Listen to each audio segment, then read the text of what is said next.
Antes disso ainda, os espíritos da natureza dos animistas povoaram as árvores, montanhas e nuvens de chuvas da Grécia Antiga, da mesma forma que em muitas outras sociedades primitivas.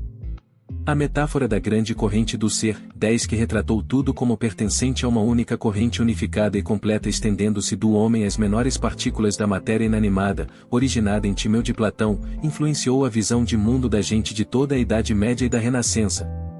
Apenas nesta era moderna é que perdemos grandemente o contato com esse antigo paradigma. Mas, apesar disso, ou mais provavelmente como reação defensiva à tendência materialista e mecanicista de nossa cultura recente, algum tipo de panpsiquismo promoveu uma tradição moderna subcultural própria. Para muitos, a motivação foi basicamente espiritual ou religiosa. Conforme está expresso na Enciclopedia of Philosophy, muitos acreditaram que somente aceitando o panpsiquismo é que o homem moderno, que acha impossível crer nas afirmações da religião tradicional, poderá escapar às angustiantes implicações do materialismo. Elevando a matéria ao nível da consciência, ou ao menos enxergando algumas propriedades conscientes incipientes em toda a matéria, muitos filósofos e psicólogos modernos, Spinoza, Leibniz, William James, Teilhard de Chardin, Vitear etc., entraram em contato com uma realidade subjacente não de todo alheia à sua própria experiência. Se somos panpsíquicos, escreveu o filósofo alemão Hermann Lotze, no século XVIII, não mais contemplamos uma parte do cosmo como mero instrumento cego e sem vida do cosmo usado para os fins de outra parte, mas, ao contrário, encontramos-o sob a superfície serena da matéria, por trás das repetições rígidas e regulares de seu funcionamento e o calor de uma atividade mental oculta. 12 O contemporâneo de Lotze, G. T. Fechner, via a própria Terra como uma criatura viva, um todo unitário em forma e substância, em propósito e efeito, e autossuficiente em sua individualidade. O 13, uma ideia popularizada em nossa época pelo entusiasmo nutrido pela hipótese Gaia de J. E. Lovelock. 14. Muitos dos modernos panpsiquistas aceitavam a doutrina em sua forma mais plena, acreditando que cada montanha, árvore, flor e partícula de poeira realmente possui uma vida interior psicológica, mas este não é o tipo de pensamento panpsiquista que nos diz respeito aqui. Antes, devemos nos preocupar em ver o que a física moderna poderá lançar sobre a natureza da consciência, a fim de compreendermos o que há no relacionamento entre matéria e consciência, no nível quântico que agora faz com que alguns físicos quânticos, e mais um punhado de filósofos baseados no trabalho daqueles, sejam considerados integrantes da tradição panpsiquista. Há, necessariamente, uma forma muito mais limitada e cautelosa de panpsiquismo, já que nada na física moderna sugere que as montanhas têm alma ou que as partículas de poeira possuem uma vida interior. A lógica empregada no panpsiquismo limitado tem início no fato óbvio de que há somente um tipo básico de matéria. Segue-se daí que todas as coisas, animadas e inanimadas, são feitas da mesma coisa, e que parte desta matéria tem indubitável capacidade para a vida consciente e que, ao menos no nível quântico, há um diálogo criativo entre matéria e consciência de tal forma que a mente consciente do observador de fato influencia o desenvolvimento material daquilo que observa. Como disse o filósofo Thomas Nagel, cada um de nós é composto de matéria, esta tem uma história predominantemente inanimada até chegar aos códigos genéticos de nossos pais. Provavelmente já foi parte do Sol, mas a matéria vinda de uma outra galáxia item 15 faria o mesmo efeito, e qualquer coisa, se suficientemente decomposta e rearranjada, poderia ser incorporada a um organismo vivo. Não é preciso nenhum componente além da matéria. 16. Além disso, a matéria inanimada da qual nós, seres conscientes, somos feitos está sempre mudando, no caso dos seres humanos ela muda totalmente a cada 7 anos. Nenhum átomo sequer dos que agora contribuem para o feitio de meu ser físico era parte de mim 7 anos atrás. Nossos corpos vivos estão em constante e dinâmico interrelacionamento com outros corpos e com o mundo inanimado à nossa volta. Então, como podem os mesmíssimos átomos ser parte de uma estrutura consciente num dado momento de sua história e parte de um objeto inanimado em outro? Em que momentos eles, ou a estrutura da qual fazem parte, adquirem consciência?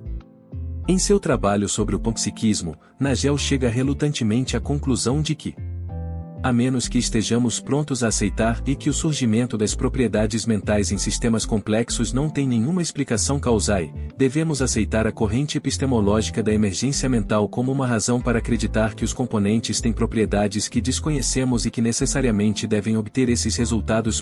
17. Ou seja, devemos aceitar que, se a consciência não for algo que simplesmente aparece, emerge e se acrescenta sem causa aparente, então ela deve estar ali presente sob alguma forma desde o início, como uma propriedade básica dos componentes de toda a matéria.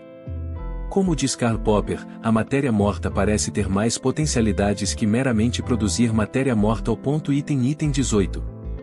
Mas, quando Nagel sugere que algum aspecto da mente ou consciência possa estar associado a toda a matéria, está se referindo ao que ele denominou propriedades protomentais, uma espécie de aspecto mental elementar da realidade que só se torna propriamente consciente quando adequadamente combinado a um sistema complexo.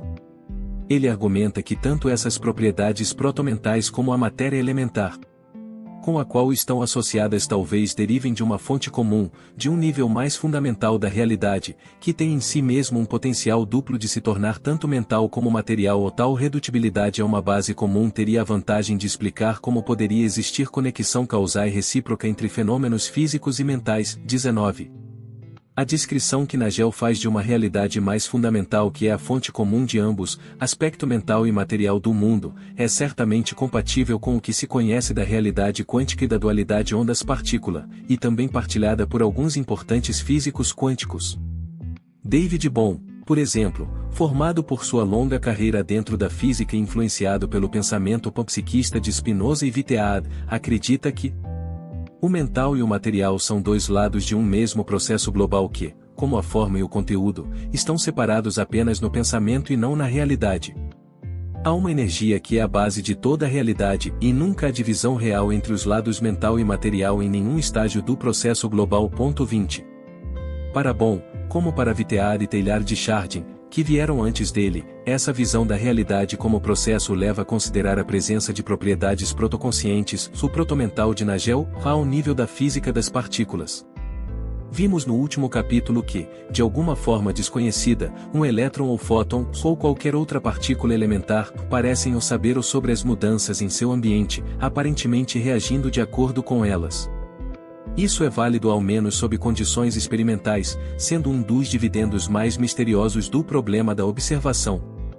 No famoso experimento das duas aberturas utilizado para ilustrar a dualidade ondas-partícula, os fótons comportam-se de forma muito diferente se antes da detecção lhes for oferecida a oportunidade de passar por uma abertura ou por duas. Se apenas uma abertura estiver livre, eles se comportam como partículas, atingindo a superfície detectora como uma corrente de disparos à bala. Se há duas aberturas, eles se comportam como ondas e criam um típico padrão de interferência na outra extremidade, figura 4.1. Eles parecem saber o que aspecto de sua natureza dupla é exigido pela experiência e comportam-se de acordo com isso. Na experiência de escolha retardada com fótons feita por Wheeler, e discutida no capítulo anterior, esse o conhecimento do ambiente experimental é verdadeiramente fantástico. Ali, o fóton tem as duas aberturas livres o tempo todo, só que mais adiante ele encontra a opção de um detector de partícula e uma tela de interferência, um dos quais foi colocado em seu caminho após ele já ter passado por uma ou duas aberturas. Mesmo nesse estágio tardio ele parece saber o que o espera e parece escolher quase radiativamente tanto seu trajeto como, portanto, sua natureza. Só depois de atingir um ou outro obstáculo é que podemos saber se ele passou por uma ou por duas aberturas. Este o saber mútuo, talvez represente uma percepção consciente elementar item da parte do elétron. Se ele estiver correto, para sermos mais cautelosos, mesmo que haja alguma coisa nos eventos quânticos que hoje justifique o fato de levantarmos tal possibilidade, se isto se torna mais um modo pelo qual a nova física nos força a mudar toda nossa maneira de ver o mundo material e nossa relação com ele. No entanto, devemos ser cautelosos. Dizer que uma visão panpsiquista limitada seja compatível com a física quântica não é afirmar que aquela é necessária a esta. Não. Há nada na teoria quântica desenvolvida até agora que tenha qualquer coisa a dizer sobre as origens da consciência na realidade quântica, nem sobre a existência possível de Propriedades protoconscientes associadas às partículas subatômicas elementares. Mesmo a dança dos elétrons de Bohr é, no estágio atual, apenas uma metáfora envolvente. Tais possibilidades são sugeridas pelo comportamento misterioso dos fótons e dos elétrons no laboratório e pela natureza participativa do relacionamento observador-observado, porém a teoria quântica em si deve ainda abordá-los, sina verdade ela não tem como fazê-lo enquanto não alcançarmos uma melhor compreensão da natureza da consciência em si.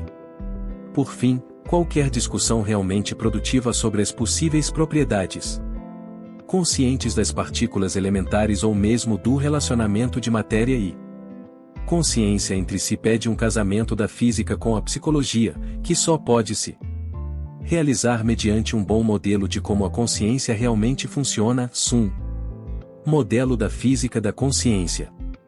Tal modelo poderá, então, ser utilizado para explorar a questão de se a consciência que conhecemos e reconhecemos como tal em nós mesmos e em outros animais é uma propriedade emergente de sistemas complexos de vida ou se os sistemas complexos de vida simplesmente têm a capacidade de organizar de forma lógica as propriedades protoconscientes da matéria mais elementar.